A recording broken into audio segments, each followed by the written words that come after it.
Hey everyone, so I'm here about to change several of the dash lights in my instrument cluster. The backlight for this side of the RPM gauge is not functioning anymore, so part of it doesn't light up, so there's a big main bulb that lights that up. There's about 4 very large bulbs that light up a lot of it. Another thing that I was noticing was that the SRS light is burnt out. The way that I was able to tell is that when the key is turned into the 2 position, it should do a check on the check engine light, the SRS light. On this car, I just get the check engine light, but the SRS never lights up. First thing I'm doing is disconnecting the negative battery lead. Easy to tell which one it is because often one wire is going right to the body there.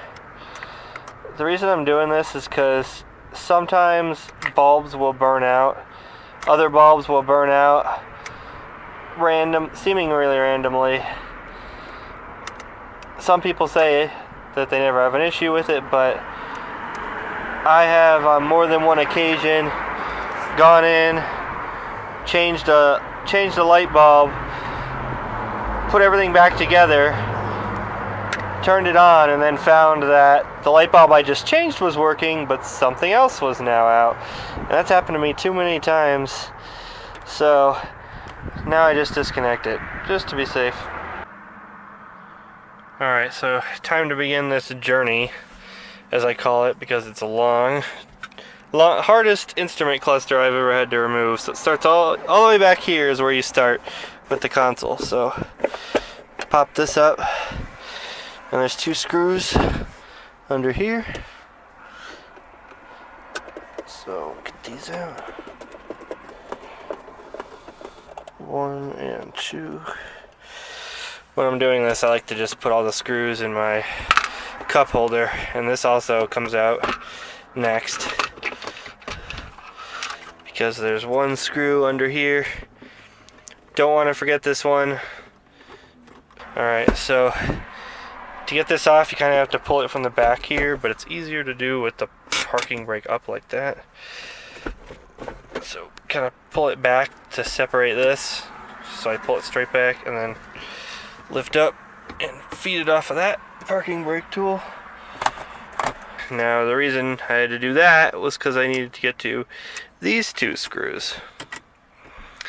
And the reason I need to get these 2 screws is because I need to get this piece up. And the reason I need to get this piece up is because there's 2 more screws up here that hold on to this whole thing, which is the bezel that goes around the instrument cluster. So that's why it starts so far back on these. It kind of sucks. There's another one that's back here behind this guy. So you grab onto this, pull it out. And then it's right there. Gotta press down in it. So I can move that. Good idea to leave the parking brake on when pushing this back into something else like neutral, of course.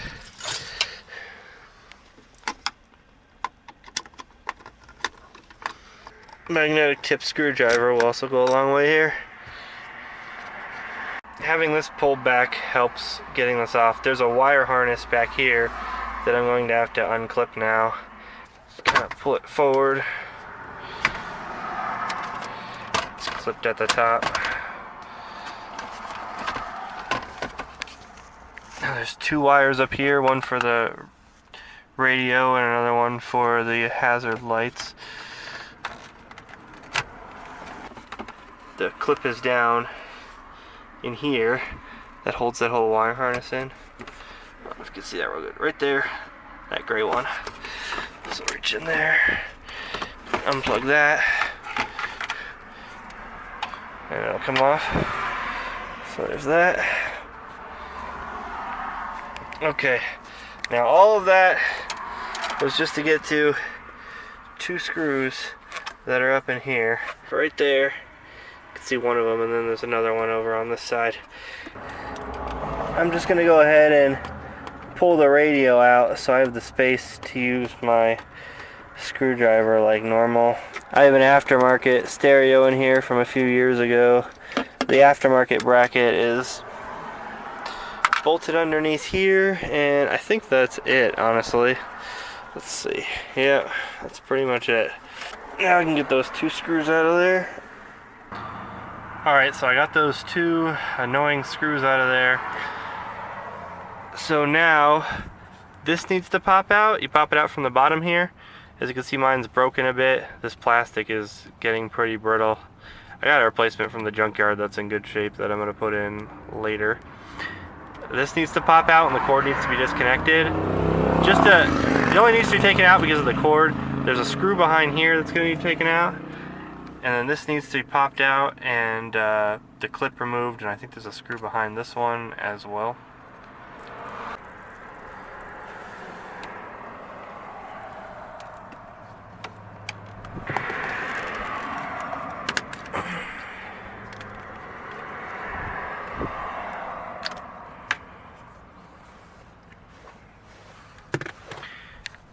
See back there, can you see it? That's the first screw that's gonna be coming out. Before I get to that, I want to take out this other stuff.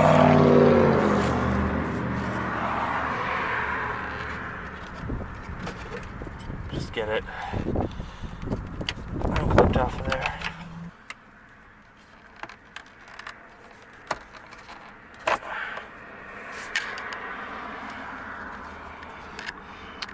And there is another screw behind that one.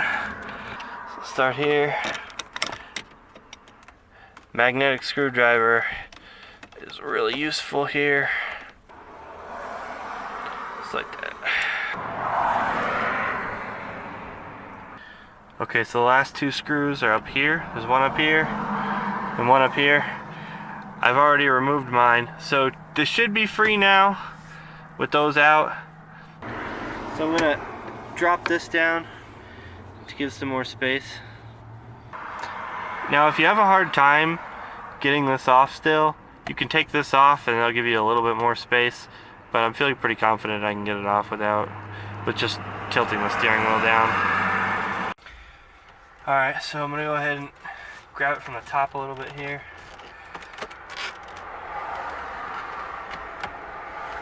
I'm just trying to get these two lumps here where the screws go in past this. It's a kind of a ridge. Pull it all out. There's still stuff attached over here. Now it's tight here. Like I was saying, you can take that off to make it easier. The AC vent here is what really gets in the way. But I think I can get it. Just lift this up like this, out of my way. It's not really ideal, but usually good enough to get to the instrument cluster. I'm just gonna leave it like that actually. So there's a screw here that I've already removed, screw here, and a screw over here.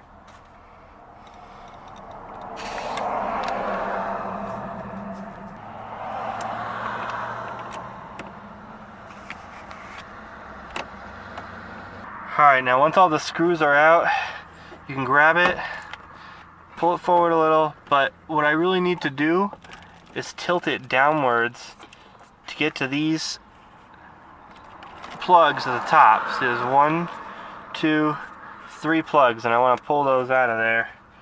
Screwdriver is easier if your hands are big. I can barely fit my hands in here, honestly. It's kind of tough. I'm just going to use this to press on it and try and pry up at the same time. There we go. 2 and 3 is going to be really stubborn, but there it is.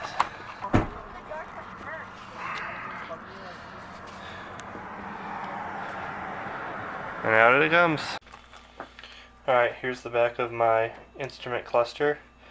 Now, it's illuminated by the 4 large ones, and this little guy up here as well. Now, these 3 here are this guy here. That's the part number from Honda. And this guy here, which is a little different, is this one. This little guy up here in the top corner, which looks like that. There it is. Those are easy enough to get to, but to get to the SRS light, and I'm going to change some other lights as well, I have to first get, this needs to be pulled out of the way, untucked out of there, and then I need to get these screws off of here.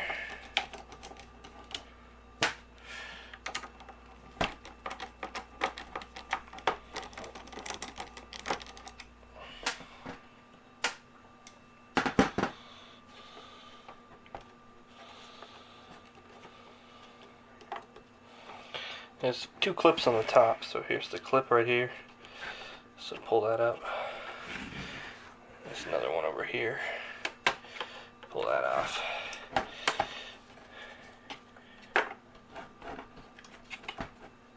And then there's a couple more on the sides that just sort of fall apart.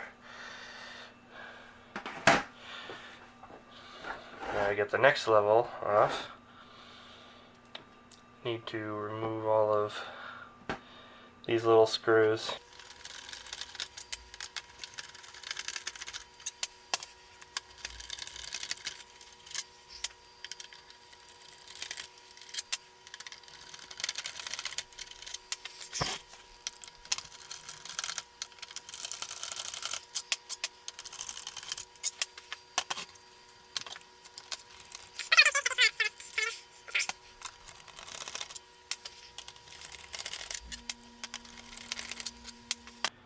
This one's the SRS light. I'm going to change a few more though.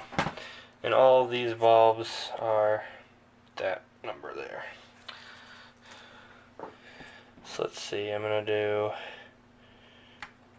check engine, SRS,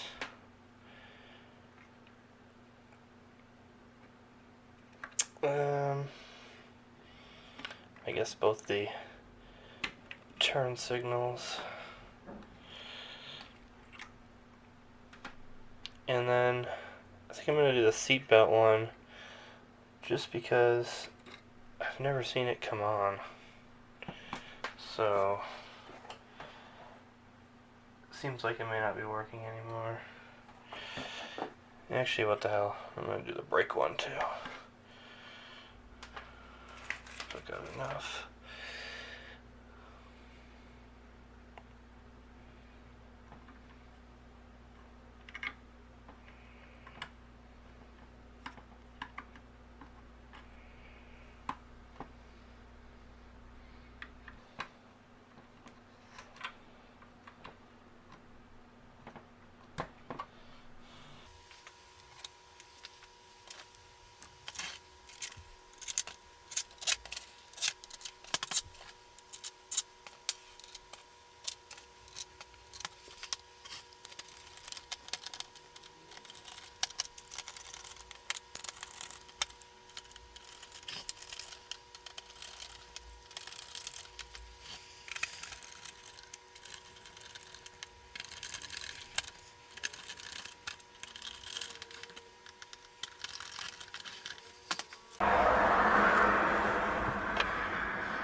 His installation, the reverser removal.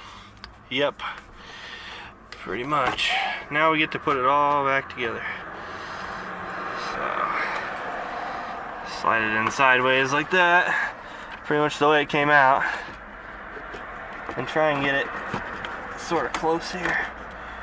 Try and set the 2 tabs on the sides where they're going to fall into place eventually. Get these back in.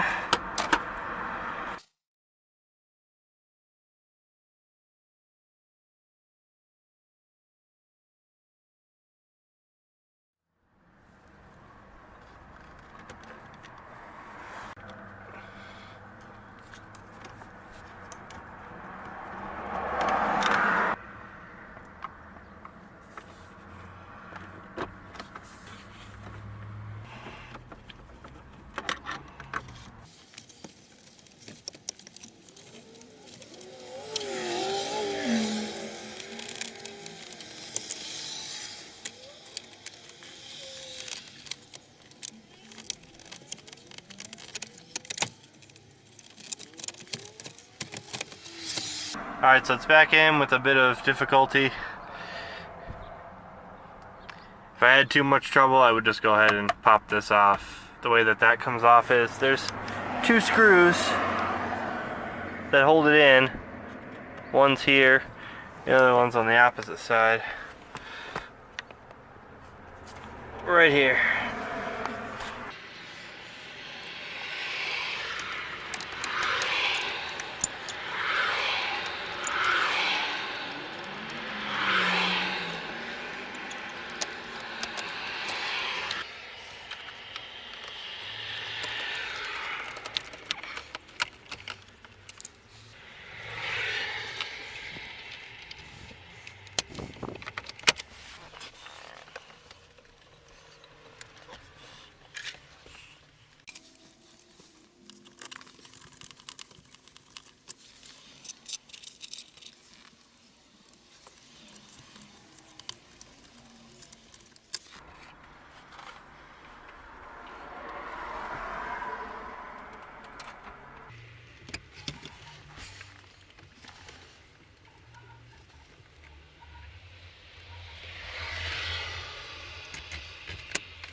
And if you're wondering if I put those 2 screws back in up there, hell no.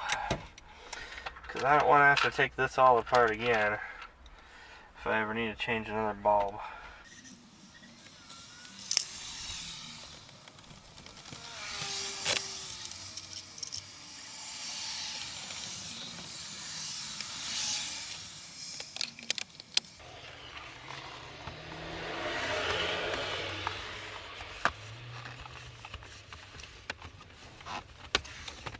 Make sure those clips are all on the outside and just push it forward.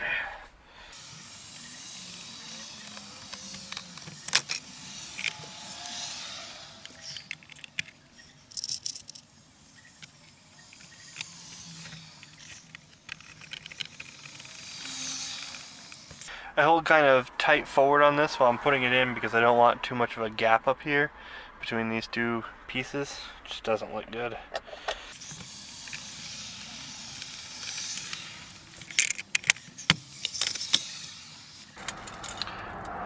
Alright, so everything's reinstalled. Let's see how it goes. There we go.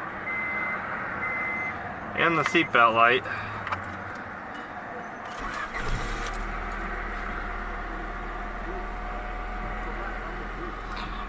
So, blinker still works. Good blinkers. Haven't seen that seatbelt light in a long time. There we go.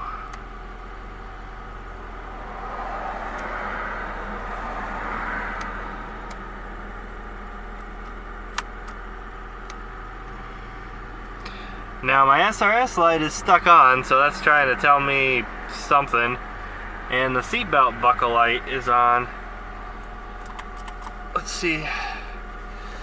Put the seatbelt on. It goes off.